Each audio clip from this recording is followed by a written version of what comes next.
this concept has to be understood in a very deeper sense, in a very critical sense.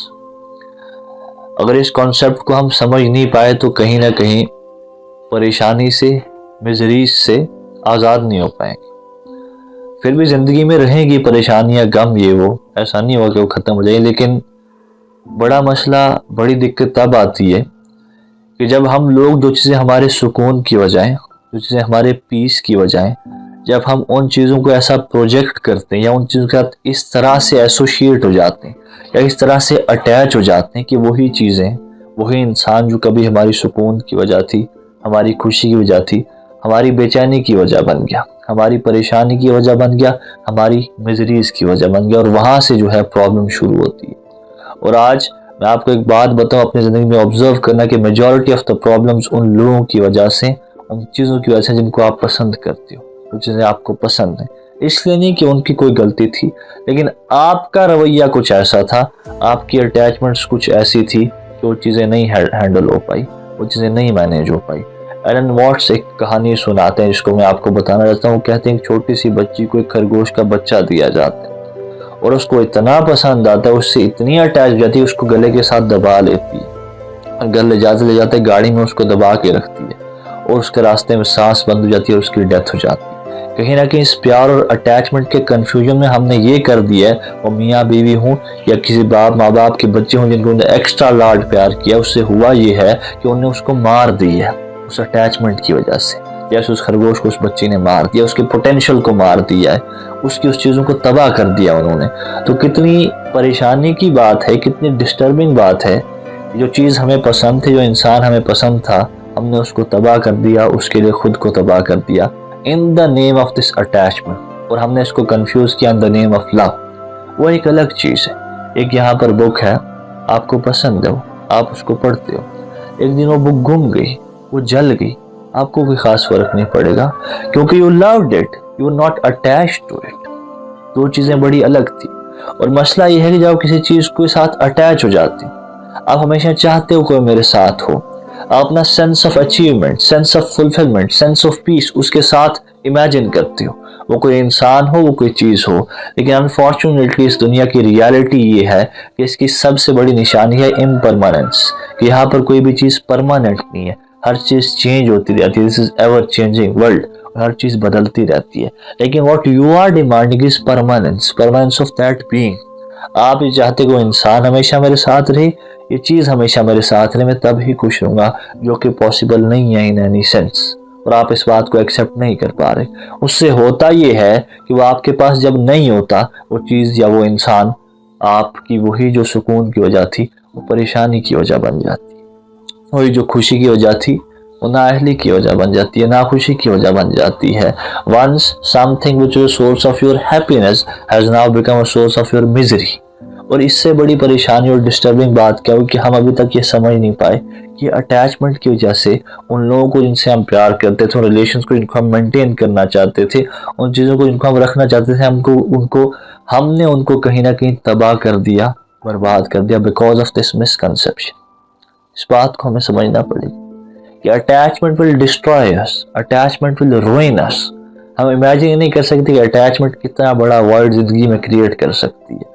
और सबसे अजीब बात कि वही चीज़ें जो आपको पसंद, जिनसे आप मोहब्बतें करते हो, उनको आप तबाह कर दोगे, उनके लिए खुद को तबाह कर दोगे। इससे ज़्यादा डिस्टर्बिंग क्या हो सकता है। आप एक चीज़ को रियलाइज करो कि इस दुनिया में परमानेंस नहीं, इम्परमानेंस है इसकी जो इंडिकेशन है। और इम्परमानेंस में चीज़ें बदलती रहती हैं। यहाँ पर किसी ने नहीं रहना है। आप यहाँ पर एक कैरेक्टर हो, एक पूरा कॉस्मोस है, उसमें आप एक कैरेक्टर हो। यहाँ की बड़ी से बड़ी मिजरी भी मिट्टी में मिल जाएगी, यहाँ की बड़ी से बड़ी खुशी भी तबाह बर्बाद हो जाएगी, यहाँ पर बड़ी से बड़ी जवानी भी बुढ़ापे में बदल जाएगी, और यहाँ पर बड़ी से बड़ी अचीवमेंट भी खाक में बदल जाएगी। किसी को याद नहीं रहता। हम आज उन लोगों की कब्रों पर चलते हैं, उन महान लोगों की, बड़े बड़े राजाओं की कब्रों पर चलते हैं, हमें फ़र्क नहीं पड़ता, जो कभी इस पूरी दुनिया पर राज किया करते थे। पूरी पूरी दुनिया उनके हाथ में होती थी, पूरी पूरी दुनिया को फतह कर दिया। और इतना फतह किया एक टाइम के बाद कहते हैं कि काश कोई और दुनिया होती, हम उसको भी फतह करते। ऐसे बड़े बड़े लोग हमारे पाँव के नीचे आज दफन है, हमें फ़र्क नहीं पड़ता। तो मैं बताना चाहता हूँ कि impermanence is the keyword of this universe. Impermanence is the main indication of this universe. Impermanence is the main quality of this universe. और इस बात को हम कहीं ना कहीं एक्सेप्ट नहीं कर पा रहे। और इसलिए हमने किया ये है कि we have attached ourselves to different things, और उससे हुआ ये है कि अटैचमेंट ने हमें चाहा, हमसे डिमांड की, हमने एक्सपेक्ट किया कि वो हमेशा हमारे साथ हो, अवेलेबल हो, और वो नहीं हो सकता। इसका मतलब ये नहीं है कि आपकी पार्टिसिपेशन ना हो, इसका मतलब ये नहीं है कि आप चीज़ों को एंजॉय ना करो, आप हर चीज़ को, लेकिन अपने आप को एसोसिएट ना करो, अपने आप को अटैच ना करो। A man who is open to everything and attach to nothing, because ये ह्यूमन नेचर है कि कल को जो चीज़ें वो आपके साथ आज शायद रखता था, एक्सेप्ट था, कल को वो नहीं भी हो सकती हैं। जो चीज़ें आपके पास आज थी कल को वो नहीं भी हो सकती। जो इंसान आप जिसको समझते थे कि हाँ हमेशा रहेगा, नहीं भी रह सकते। इसलिए नहीं कि उसकी गलती थी, but because of many other things. एक इंसान का अंदर से दिल ही बदल गया, एक इंसान की लाइफ की प्रायोरिटीज ही बदल गई, एक इंसान का एक्सीडेंट हो गया, उसकी बॉडी स्ट्रक्चर ही बदल गया, एक इंसान मेंटली रिटार्डेड हो गया, वो कुछ परसीव ही नहीं कर पा रहा।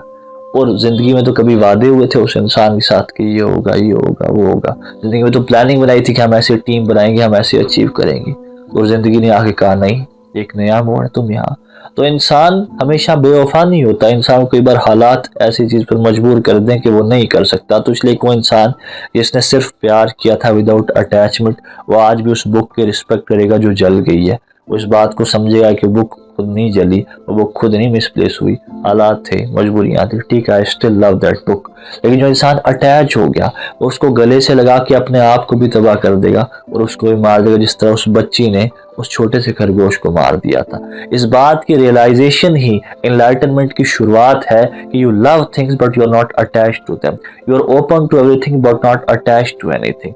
यहीं से जो है फिर जब आपके लोगों के ओपिनियंस, लोगों की अटैचमेंट, लोगों की बातें, लोग हैं या नहीं है, वो चीज़ें हैं या नहीं है, जब इन सब चीज़ों से फ्री होते हो तो आप कहीं ना कहीं इस कॉस्मोस के साथ, इस यूनिवर्स के साथ एक कनेक्शन क्रिएट करते हो, जहाँ से आप अंदर की आवाज़ सुनते कि अच्छा ऐसा है, ये सब चीज़ें तो कुछ थी नहीं, ये सब चीज़ें तो छोटी छोटी चीज़ें थी। आपको फिर कहीं ना कहीं जाके एहसास होता है अच्छा मेरी ज़िंदगी का मकसद ये था, अच्छा इस पूरी दुनिया मेरा कैरेक्टर ये था। और उसके बाद ये पहला स्टेप है आपकी विजडम का, आपके एनलाइटनमेंट का और आपका खुद को बेहतर करने का। तो आज यही अपने लोगों को बताना चाहता हूँ कि बड़ा ज़रूरी है कि लव और अटैचमेंट के मिसकंसेप्शन को दूर किया जाए और अपने आप को इस खुराफात से बचाया जाए और अपने आप को एक बेहतर ज़िंदगी दी जाए। Because we all deserve a better life, we all deserve better relationships, we all deserve a much better tomorrow than our yesterday. और उसके लिए ज़रूरी है कि we love people, we participate in different things but we do not get attached to them.